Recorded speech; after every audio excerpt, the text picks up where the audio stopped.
A lo largo de la historia de la Tierra se han producido movimientos aislados y grandes migraciones de animales que han contribuido a la propia evolución de las especies.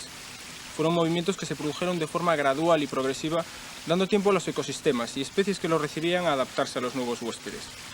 Pero estos desplazamientos se han visto alterados y seriamente perjudicados por la evolución de una especie que ha modificado el entorno a sus necesidades para garantizar y mejorar su calidad de vida. El hombre ha trasladado especies animales de un lugar al otro del planeta desde prácticamente el principio de su historia, inconsciente a veces de cuáles podían ser las consecuencias.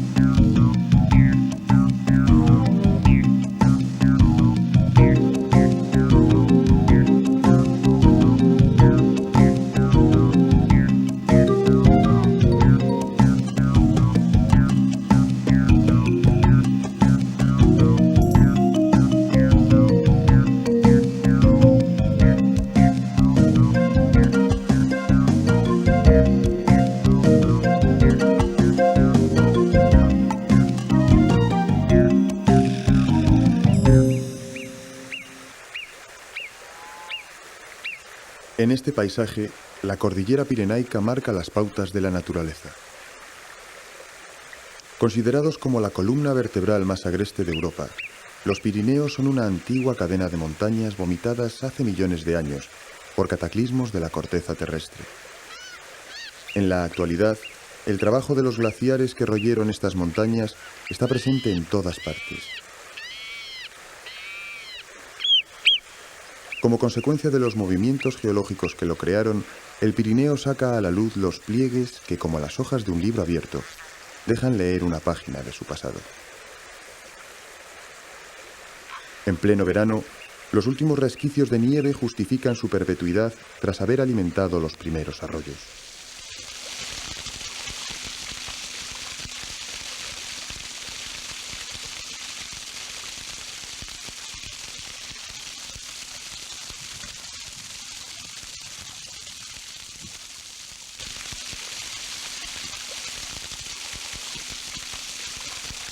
En estas aguas encontraremos una extraña especie de aspecto casi prehistórico que no vive en ningún otro lugar del mundo.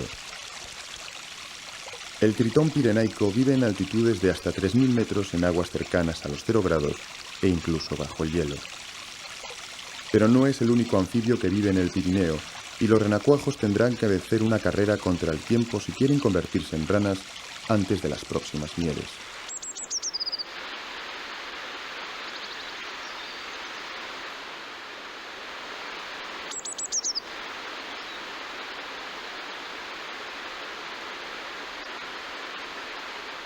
En este trabajo les mostraremos algunos de los huéspedes que gracias al hombre podemos encontrar en la península ibérica. En estos momentos buscamos uno de reciente aparición, llegado desde el otro lado de la frontera como consecuencia de las introducciones realizadas por cazadores franceses con ejemplares procedentes de los Alpes. Lo cierto es que pretendían reintroducir más que introducir, basándose en hallazgos fósiles que demostraban su presencia en toda Europa durante el Pleistoceno, pero una vez acabado este periodo, hace 15.000 años desapareció por causas naturales.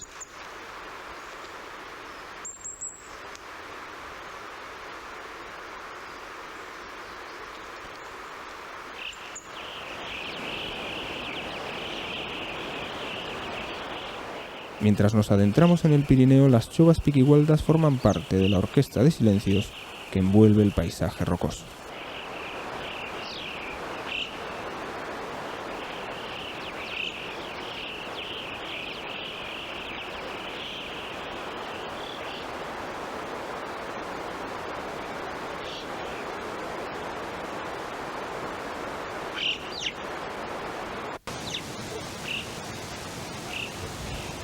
Estamos intentando filmar para ustedes la marmota alpina en el Pirineo aragonés. Aunque se trata de un animal ciertamente fácil de ver por excursionistas y montañeros de la zona, la filmación nos obliga a estar largos periodos de tiempo controlando un grupo.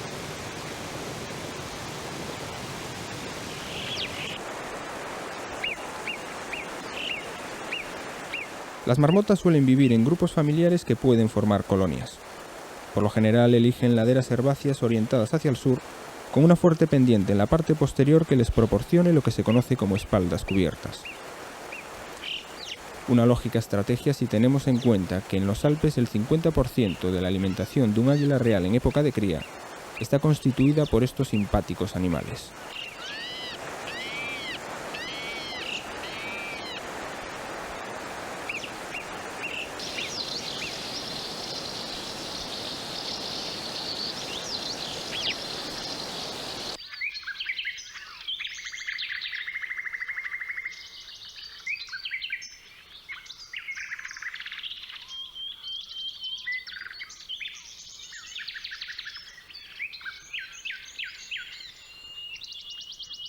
El principal motivo de esta introducción fue reducir la presión de predación del águila real sobre el sarrio y posteriormente como alternativa alimentaria para el oso pardo, con el propósito de reducir los daños que causaba este plantígrado a la cabaña ganadera.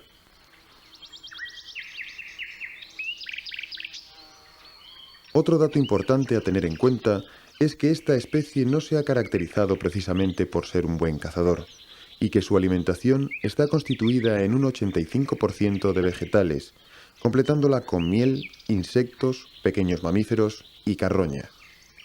Por lo tanto, en este caso concreto, no hay indicios para considerar a la marmota parte importante de su dieta, quedando pues descartado el éxito de la introducción con este propósito.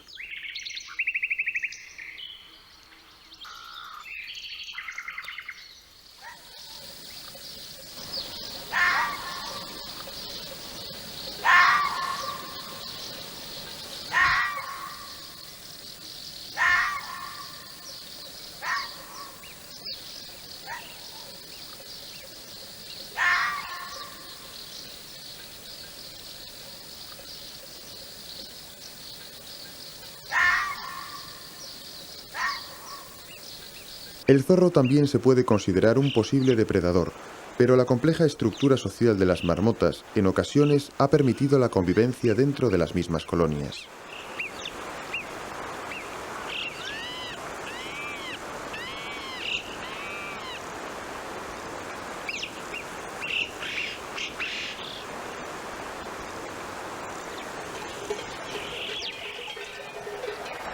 El paisaje pirenaico ha sufrido considerables variaciones desde su nacimiento geológico.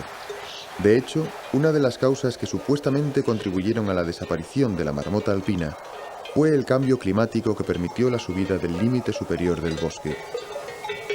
Sin embargo, las deforestaciones realizadas por el hombre con fines ganaderos han creado un paisaje deforestado que sin duda ha favorecido la colonización de estas ardillas terrestres.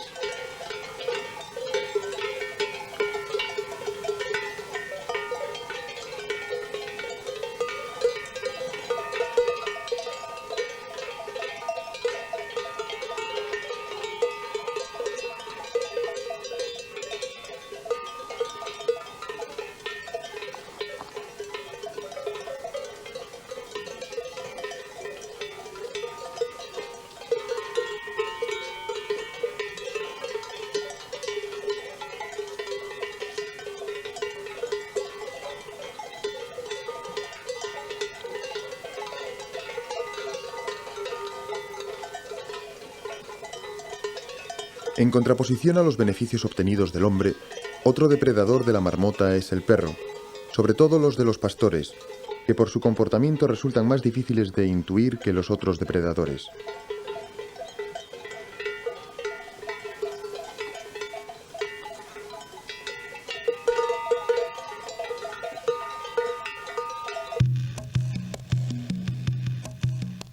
En Italia se culpa a los perros de provocar una importante mortalidad de este roedor cavador, y en el Pirineo los casos de predación protagonizados por perros son también abundantes.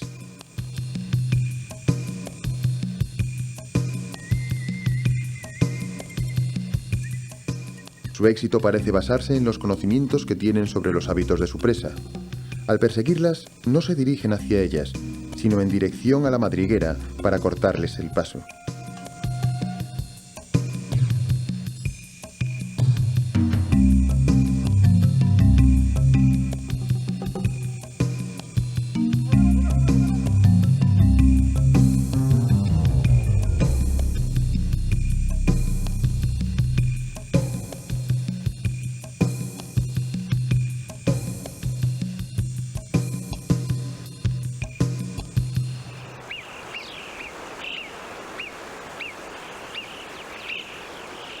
Sin embargo, en este caso nuestro amigo no ha demostrado demasiada audacia y la marmota ha alcanzado la protección de su madriguera.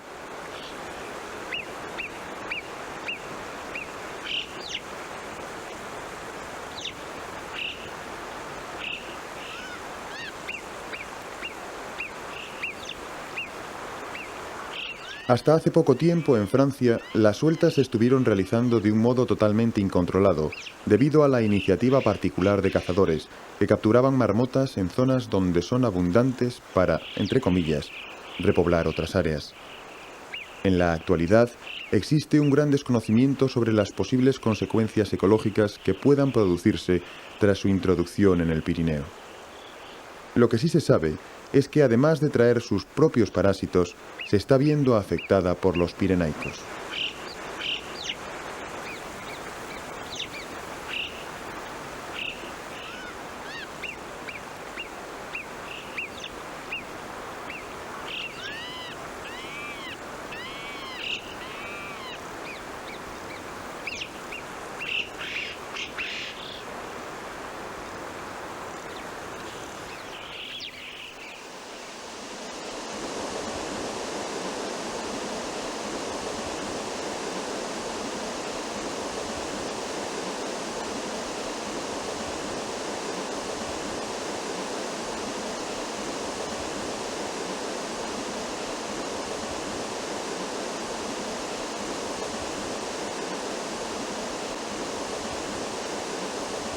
Los ríos. Un complejo entramado de grandes y pequeños cauces que irrigan los continentes con sus ya demasiado contaminadas aguas. No solo con productos tóxicos y altamente contaminantes, sino también con la incorporación de nuevas especies que, beneficiándose del hombre y tolerando mejor los índices de polución, compiten con los habitantes originarios.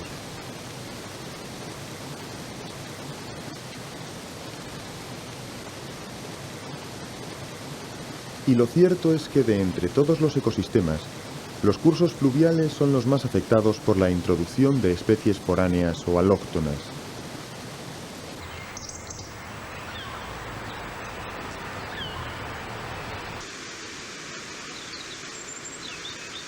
Los ríos ibéricos son ricos en endemismos, peces nativos exclusivos de España y Portugal que han evolucionado adaptándose al entorno en la inflexible lucha por la supervivencia, estableciendo un estricto equilibrio como depredadores y como presas.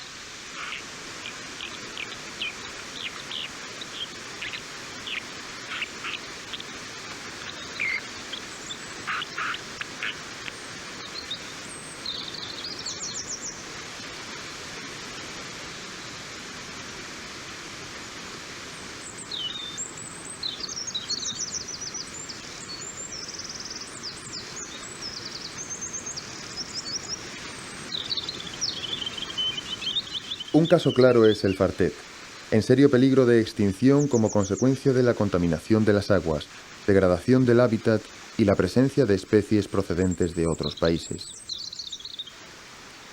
Por ejemplo, la gambusia, llegada a nuestro país desde Estados Unidos en 1921, casi por accidente.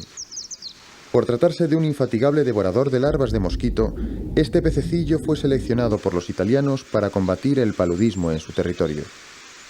Con este fin, fletan un barco cargado de gambusia desde Carolina del Norte, pero al hacer escala en España, se dan cuenta que se han muerto prácticamente todos y el Oceanográfico de Madrid se hace cargo de las 12 únicas supervivientes. Sin saber qué hacer con ellas, las sueltan en una charca de un pueblo de Cáceres afectado por paludismo. Al cabo del tiempo vuelven y observan que la charca se ha desbordado y las gambusias se han extendido por toda la zona. Posteriormente, el hombre se encarga de extenderlas por toda la cuenca mediterránea y en la actualidad podemos encontrarlas prácticamente en todo el mundo. Inútiles desde el punto de vista comercial, son las inspiradoras de la frase ir a coger gamusinos, o lo que es lo mismo, nada.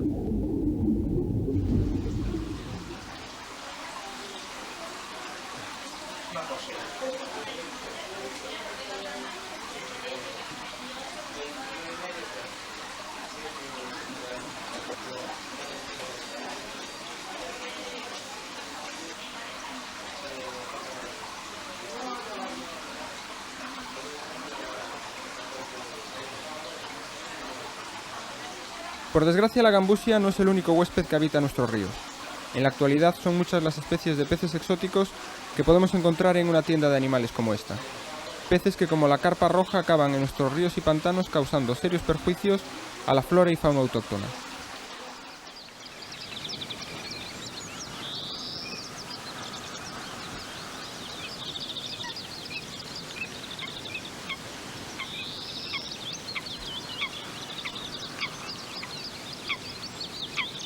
Una extraña benevolencia fue la causante de que particulares de la zona dieran la libertad a sus mascotas en esta presa, provocando una plaga tan silenciosa como destructiva.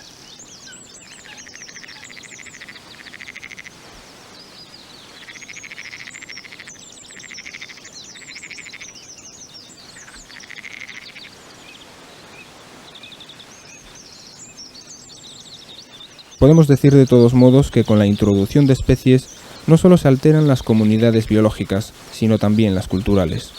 Hace 20 o 30 años en los ríos españoles se podían pescar bogas, cachos o bermejuelas, y hoy pescamos black bass americano, lucios franceses y carpas asiáticas.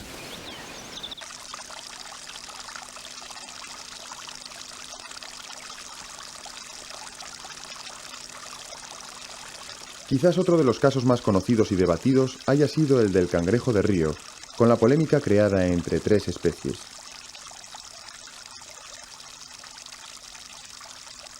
El cangrejo autóctono o de patas blancas, el rojo originario de las marismas de Luisiana en Estados Unidos y el señal, procedente de las montañas rocosas en California y que recibe su nombre precisamente por las dos señales blancas de sus pinzas.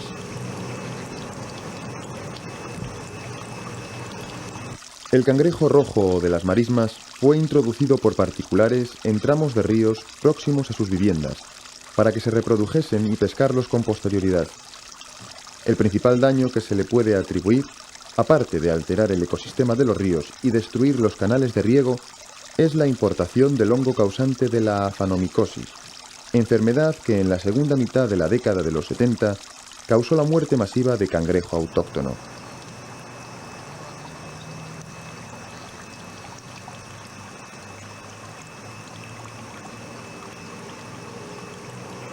Tras el alarmante descenso de cangrejo autóctono y dado prematuramente por perdida su recuperación, algunas administraciones, animadas por empresas criadoras, optaron por la introducción de cangrejo señal, basándose en el supuesto parecido con el autóctono, sin tener en cuenta que también es un portador de la enfermedad.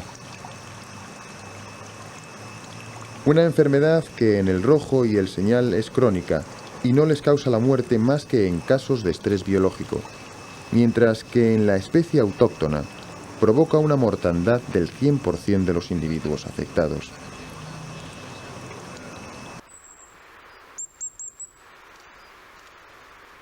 Aunque este no ha sido el único motivo del descenso de sus poblaciones, un alto porcentaje es consecuencia de las alteraciones del hábitat: dragados, destrucción de orillas, contaminación, actividades más toleradas por las especies alóctonas.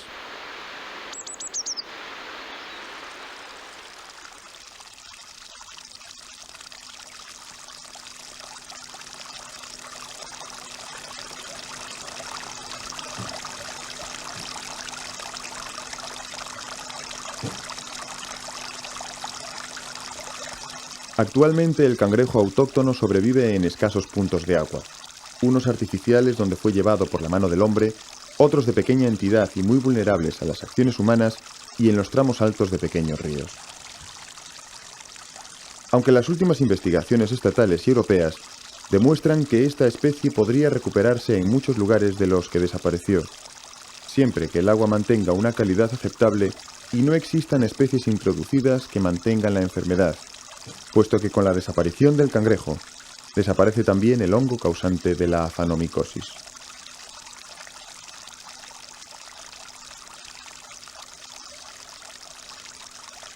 Por desgracia, mientras las administraciones no sean conscientes de la posibilidad de recuperar esta especie y sigan con la campaña de introducción de cangrejo señal, al autóctono no se le presenta un futuro muy esperanzador.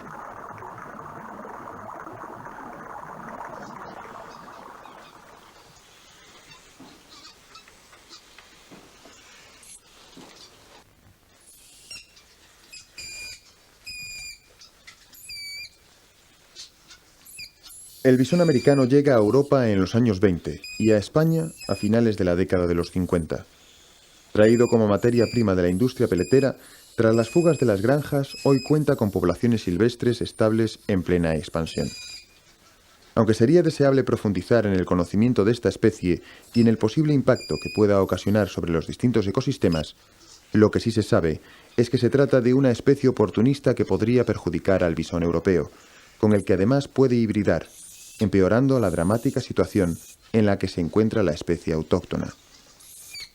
En un principio se pensó que podría llegar a competir con la nutria, pero se ha comprobado que la diferencia de tamaño y comportamiento evita el enfrentamiento entre ambas especies, aunque la contaminación que desplaza la nutria es aprovechada por el bisón para ocupar sus territorios.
Desde hace relativamente poco tiempo, los humedales españoles han visto incrementado no el número, sino la variedad de sus visitantes.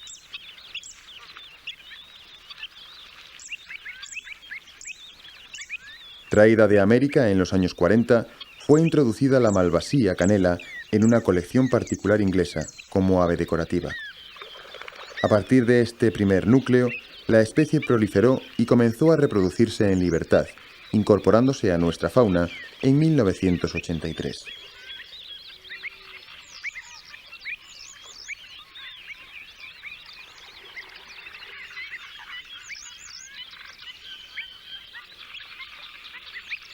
Por desgracia, esta incorporación no ha sido gratuita y ha entrado a competir con la malvasía cabeciblanca, especie autóctona que ya se encontraba en una crítica situación.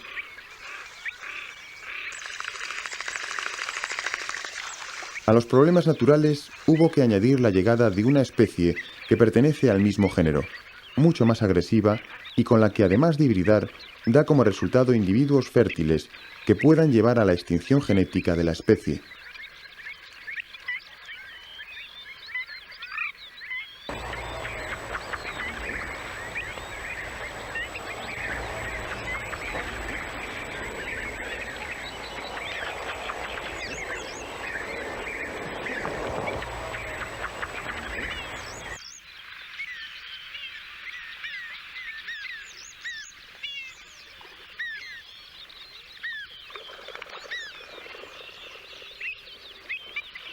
Aquí podemos pegar tiros. Ese día salimos para los Ahí guardamos. Sí, lo llevamos mejor. La calculadora también. Sí, lo llevamos mejor. La calculadora también.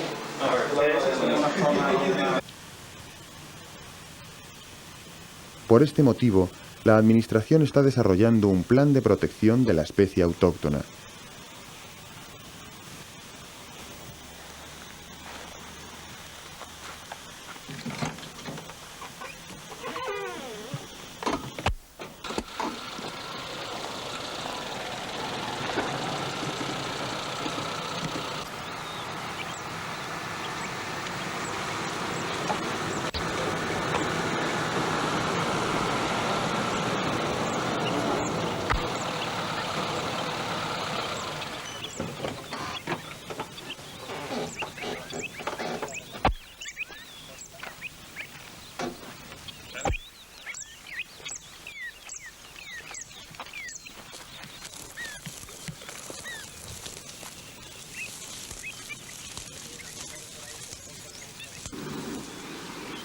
Con el fin de controlar la especie invasora, se han creado grupos especializados formados por francotiradores y ornitólogos que identifiquen tanto a los ejemplares de malvasía canela como a los híbridos.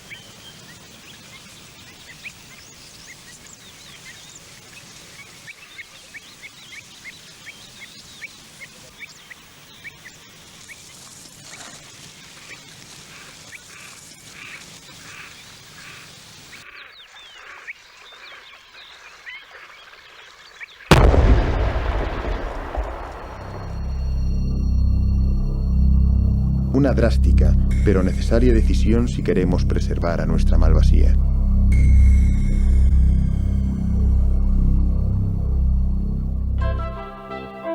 A la eliminación de los invasores hay que sumar la cría en cautividad de jóvenes malvasías cabeciblancas que favorezcan la recuperación de la especie.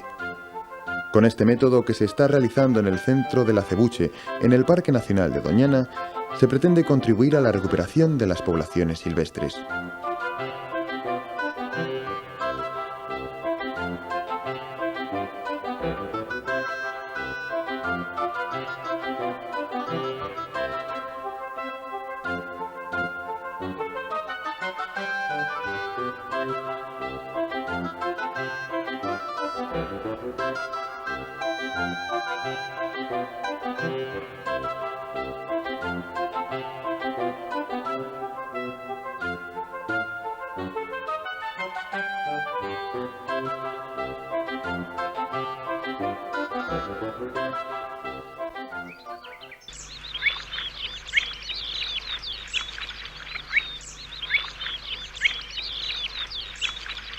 Con la caza de la especie invasora y la cría en cautividad de la autóctona se está empezando a apreciar la recuperación de nuestra malvasía.